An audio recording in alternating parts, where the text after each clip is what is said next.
हर हर महादेव दोस्तों, स्वागत है आपका अपने YouTube चैनल बी ट्रैवलर पर। दोस्तों आज की इस वीडियो में हम बात करेंगे गुजरात के बहुत ही फेमस मंदिर सोमनाथ मंदिर के बारे में, जो कि 12 ज्योतिर्लिंग मंदिरों में से एक है। इस वीडियो में हम आपको सोमनाथ मंदिर की यात्रा से जुड़ी सभी तरह की जानकारी डिटेल में देने की कोशिश करेंगे, जैसे कि आप सोमनाथ मंदिर कैसे जाएं, मंदिर के आसपास में ठहरने की क्या व्यवस्था रहेगी, मंदिर के आसपास में खाने पीने की क्या क्या व्यवस्था रहेगी, सोमनाथ मंदिर क्यों प्रसिद्ध है और आप मंदिर में दर्शन कैसे कर सकते हैं। साथ ही साथ दोस्तों हम आपको ये भी बताएंगे कि सोमनाथ मंदिर में दर्शन करने के बाद आप आसपास में और कहां पर घूमने के लिए जा सकते हैं, और सोमनाथ मंदिर में दर्शन करने का बेस्ट टाइम कौन सा रहेगा, एंड मोस्ट इंपोर्टेंट क्वेश्चन की इस पूरी यात्रा को कंप्लीट करने में आपका कितना खर्च आएगा। दोस्तों इस वीडियो में हम आपको ये सभी इन्फॉर्मेशन स्टेप बाय स्टेप देने की कोशिश करेंगे, इसलिए वीडियो को बिना स्किप किए एंड तक देखिएगा। चलिए दोस्तों देर न करते हुए शुरू करते हैं।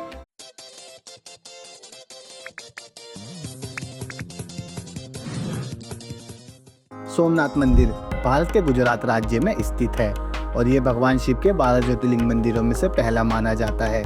अरब सागर के किनारे बसा ये मंदिर सिर्फ अपनी भव्य रचना के लिए नहीं, बल्कि अपनी अनोखी कहानियों और अटूट आस्था के लिए जाना जाता है। इतिहास के कई कठिन दौर में इस मंदिर को बार बार तोड़ा गया, लेकिन हर बार सोमनाथ मंदिर और भी ज्यादा गौरव के साथ फिर से खड़ा हुआ।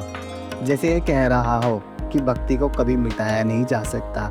यहाँ दर्शन करते हुए समुद्र की हवा, घंटों की गूंज और शिव भक्ति मिलकर ऐसा अनुभव देते हैं जो मन को शांति और दिल को इतिहास से जोड़ देता है। और अगर आप भी इस साल सोमनाथ मंदिर आकर भगवान शिव के दर्शन करना चाहते हैं, तो आपको सबसे पहले ये जानना होगा कि आप सोमनाथ मंदिर तक कैसे पहुँच सकते हैं। आप सोमनाथ मंदिर तक बस, ट्रेन या फ्लाइट के थ्रू पहुँच सकते हैं। दोस्तों अगर आप ट्रेन से सोमनाथ मंदिर तक आना चाहते हैं, तो आप भारत के किसी भी बड़े शहर से सोमनाथ रेलवे स्टेशन तक ट्रेन के थ्रू पहुँच सकते हैं, क्योंकि सोमनाथ रेलवे स्टेशन ही मंदिर के सबसे नियरेस्ट रेलवे स्टेशन है। सोमनाथ मंदिर से सोमनाथ रेलवे स्टेशन का डिस्टेंस लगभग 1 किलोमीटर का है। और अगर आपको सोमनाथ रेलवे स्टेशन तक के लिए डायरेक्ट ट्रेन नहीं मिलती है, तो आप वेरावल रेलवे स्टेशन तक आ सकते हैं। यहाँ के लिए आपको इजीली ट्रेन मिल जाती है। वेरावल रेलवे स्टेशन से सोमनाथ टेम्पल तक का डिस्टेंस 7 किलोमीटर का है। और दोस्तों वेरावल से सोमनाथ टेम्पल तक आप बाय रोड आ सकते हैं। वेरावल रेलवे स्टेशन से सोमनाथ मंदिर के लिए आपको ऑटो एंड बसेस मिल जाती हैं, जिसमें आपका ऑटो का रेंट 100 से 150 रुपए तक का रहता है, एंड बस में एक पर्सन का किराया 15 रुपए का रहता है। एंड दोस्तों वेरावल रेलवे स्टेशन से सोमनाथ मंदिर तक के लिए हर आधे घंटे में फ्री बस भी चलती है, जो कि सोमनाथ मंदिर के ट्रस्ट की तरफ से चलाई जाती है।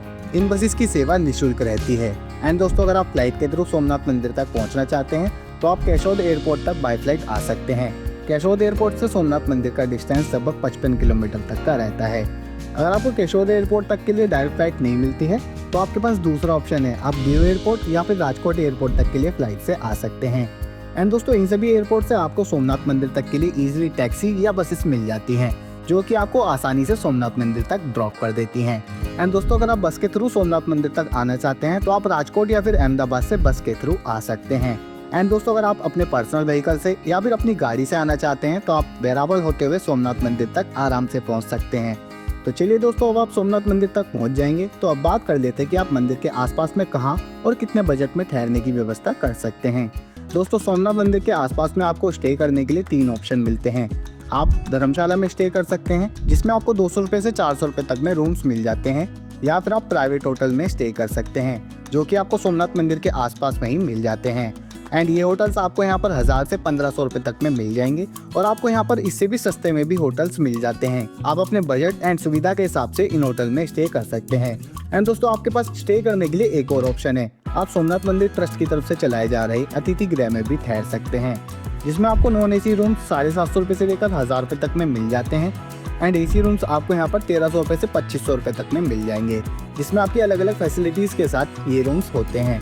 एंड इनके बारे में ज़्यादा जानने के लिए आप इस वेबसाइट पर जाकर भी चेक कर सकते हैं। एंड दोस्तों यहाँ पर आपको खाने पीने के लिए भी कोई समस्या नहीं होने वाली है, बिकॉज यहाँ पर आप मंदिर ट्रस्ट की तरफ से चलाए जा रहे भोजनालय में थाली ले सकते हैं, जिसकी कॉस्ट 70 रुपये से 80 रुपये तक की आती है। दोस्तों यहाँ पर भोजन करने के लिए भोजन की टाइमिंग 2 स्लॉट में चलती है। पहला स्लॉट सुबह 11 बजे से दोपहर 3 बजे तक का रहता है, एंड दूसरा स्लॉट शाम 7 बजे से रात 10:30 बजे तक चलता है। एंड दोस्तों मंदिर के आसपास में आपको और भी कई सारे भोजनालय एंड रेस्टोरेंट देखने को मिल जाते हैं। आपको इन भोजनालय एंड रेस्टोरेंट में एक थाली की कॉस्ट 100 रुपये से 150 रुपये तक की आती है, तो आप यहाँ पर भी अपने भोजन की व्यवस्था कर सकते हैं। तो चलिए दोस्तों अब बात करते हैं कि आप मंदिर में दर्शन कैसे करेंगे। मंदिर में दर्शन करने से पहले आपको अपना फ़ोन चमड़े की किसी भी तरह की वस्तु एंड बैग्स इन सब को ले जाना अलाउ नहीं होता है। इसलिए आप अपने इन सामान को बाहर की तरफ ही लॉकर रूम में टोकन लेकर इन्हें जमा करा सकते हैं। ये लॉकर रूम की सुविधा निःशुल्क रहती है एंड उसके बाद आप लाइन में लगकर हर हर महादेव का नाम जपते हुए भोलेनाथ जी के दर्शन के लिए जा सकते हैं।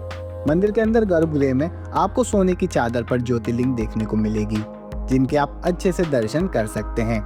एंड दोस्तों, सोमनाथ मंदिर आए हो तो यहाँ की आरती में आपको जरूर शामिल होना चाहिए।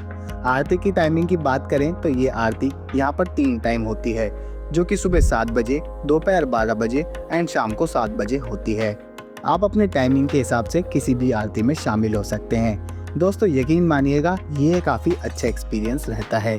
आरती में शामिल होकर मन को काफ़ी सुकून मिलता है एंड यहाँ पर आप अच्छे से दर्शन करने के बाद यहाँ पर शाम के समय होने वाले लाइट एंड साउंड शो को भी देख सकते हैं। ये लाइट एंड साउंड शो यहाँ पर 8 बजे से शुरू होता है, जिसमें इस मंदिर के इतिहास के बारे में बताया जाता है। आप इस शो को टिकट लेकर देख सकते हैं। इसकी टिकट प्राइस एडल्ट्स के लिए 25 रुपये पर पर्सन की रहती है एंड बच्चों के लिए 15 रुपये पर पर्सन की। एंड ये लाइट एंड साउंड शो आधे घंटे के लिए चलता है। आप यहाँ पर इस शो को अच्छे से एंजॉय कर सकते हैं, जो कि काफ़ी अमेजिंग होते हैं। तो चलिए दोस्तों, मंदिर में अच्छे से दर्शन करने के बाद अब बात कर लेते हैं कि आप मंदिर के आसपास में कैसे और कहां पर घूमने के लिए जा सकते हैं। दोस्तों सबसे पहले आप सोमनाथ मंदिर के पीछे की ओर भगवान सोमनाथ के पुराने ज्योतिर्लिंग मंदिर के दर्शन करने के लिए जा सकते हैं, जिसे अहिल्याबाई द्वारा स्थापित किया गया था। ये भी बहुत ही प्राचीन और खास मंदिर है। यहाँ पर भी आप अच्छे से दर्शन करें और उसके बाद आप त्रिवेणी संगम के लिए जा सकते हैं। दोस्तों यहाँ पर 3 नदियों कपिला, हिरण और सरस्वती का संगम है। ये सोमनाथ मंदिर से लगभग 2 किलोमीटर की दूरी पर है। बहुत से लोग यहाँ पर आकर स्नान भी करते हैं, इसलिए आप भी यहाँ पर आकर स्नान भी कर सकते हैं। एंड उसके बाद आप सूर्य मंदिर में दर्शन करने के लिए जा सकते हैं, जो कि त्रिवेणी संगम से वॉकिंग डिस्टेंस पर ही है। ये मंदिर सुबह 6 बजे से रात 10:30 बजे तक भक्तों के दर्शन करने के लिए खुला रहता है। दोस्तों इस मंदिर में सूर्य कुंड है और इस मंदिर की खास बात यह है कि ये गुजरात का सबसे पुराना सूर्य मंदिर है, जो बहुत ही खास मंदिर माना जाता है। यहाँ पर आप अच्छे से दर्शन करें और उसके बाद आप गोलोक धाम तीर्थ के लिए जा सकते हैं। दोस्तों इस धाम में आपको काफी सारे मंदिर देखने को मिलते हैं, जैसे श्री कृष्ण जी की चरण पादुका, विश्वनाथ जी का मंदिर, लक्ष्मी नारायण जी का मंदिर और भी कई मंदिरों के दर्शन करने को आपको इस मंदिर में मिल जाते हैं।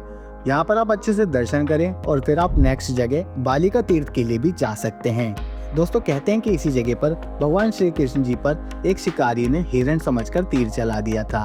वह शिकारी भी इसी मंदिर में भगवान श्री कृष्ण जी के सामने हाथ जोड़े माफी मांगते हुए दर्शाया गया है। एंड दोस्तों सिर्फ इसी मंदिर में आपको श्री कृष्ण जी की प्रतिमा लेटी हुई अवस्था में दिखाई देती है, जो कि इस मंदिर की खास बात है। बाकी सभी मंदिरों में श्री कृष्ण जी को खड़ी अवस्था में दर्शाया गया है। यहाँ पर आकर भी आपके मन को काफी शांति मिलती है। काफी शांत स्थान है ये। आप यहाँ पर अच्छे से दर्शन करें और उसके बाद आप बालिका तीर्थ से सिर्फ 1 किलोमीटर की दूरी पर बाण गंगा के लिए जा सकते हैं। दोस्तों इस जगह की खास बात यह है कि यहाँ पर 5 शिवलिंग आपको समुद्र के बीच में देखने को मिलते हैं। कहते हैं कि ये शिवलिंग यहाँ पर आकर प्राकृतिक रूप से स्थापित हैं। आप यहाँ पर आकर इन पवित्र शिवलिंग के दर्शन जरूर कर सकते हैं। लेकिन दोस्तों यहाँ पर समुद्र में तेज लहरें होने की वजह से आप दर्शन करने के समय थोड़ी सावधानी जरूर रखिएगा। एंड दोस्तों यहाँ पर समुद्र में पूरी तरह से 5 शिवलिंग को देख पाना थोड़ा मुश्किल रहता है। आप यहाँ पर अच्छे से दर्शन कीजिए और एंजॉय कीजिए। एंड उसके बाद आप शाम के समय कुछ देर बीच पर समुद्र व्यू के लिए जा सकते हैं और आप यहाँ पर सनसेट को भी एंजॉय कर सकते हैं और बीच पर कुछ देर अच्छा टाइम स्पेंड कर सकते हैं।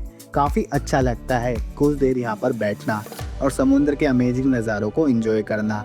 सनसेट के भी काफी खूबसूरत नज़ारे होते हैं। तो ये थे दोस्तों सोमनाथ मंदिर के आसपास में घूमने वाली जगह। आप इन सभी प्लेसेस को ऑटो या फिर बसेस के थ्रू एक ही दिन में कवर कर सकते हैं। एंड दोस्तों अगर बात करें कि सोमनाथ मंदिर की यात्रा करने का बेस्ट टाइम कौन सा रहेगा, तो आप यहाँ पर अक्टूबर से फरवरी के बीच में आ सकते हैं। बिकॉज समुद्र होने की वजह से यहाँ पर थोड़ी ज्यादा उमस रहती है और गर्मी भी बढ़ जाती है, तो इसलिए यहाँ पर अक्टूबर से फरवरी के बीच में काफी बढ़िया मौसम रहता है और आपको यहाँ पर अच्छे से दर्शन भी हो जाते हैं और आसपास में आप अच्छे से घूम भी सकते हैं। तो इसलिए आप यहाँ पर प्लीजेंट से मौसम में आएंगे तो आपके लिए बेहतर होगा। एंड दोस्तों अगर बात करें कि इस पूरी यात्रा को कंप्लीट करने में आपका कितना खर्चा आएगा, तो इस पूरी यात्रा को कंप्लीट करने में एक पर्सन का खर्चा 3000 रुपये से 4000 रुपये तक का आएगा।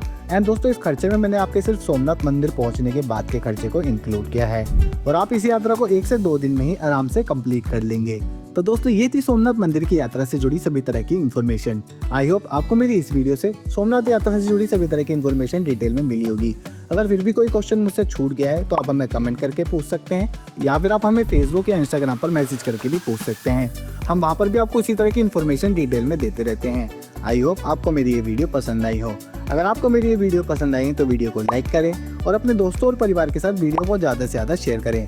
एंड ऐसी ही और वीडियोस को देखने के लिए चैनल को सब्सक्राइब करें एंड बेल आइकन को प्रेस करना ना भूलें, ताकि आने वाली इसी तरह की और भी वीडियोस को आप सबसे पहले देख सकें। दोस्तों, अगर आपको ये वीडियो सच में अच्छी लगी तो आप हर हर महादेव कमेंट में ज़रूर लिख कर जाएँ। मिलते हैं एक और इन्फॉर्मेटिव वीडियो के साथ, तब तक के लिए हर हर Mahadev. Thank you so much. जय हिंद।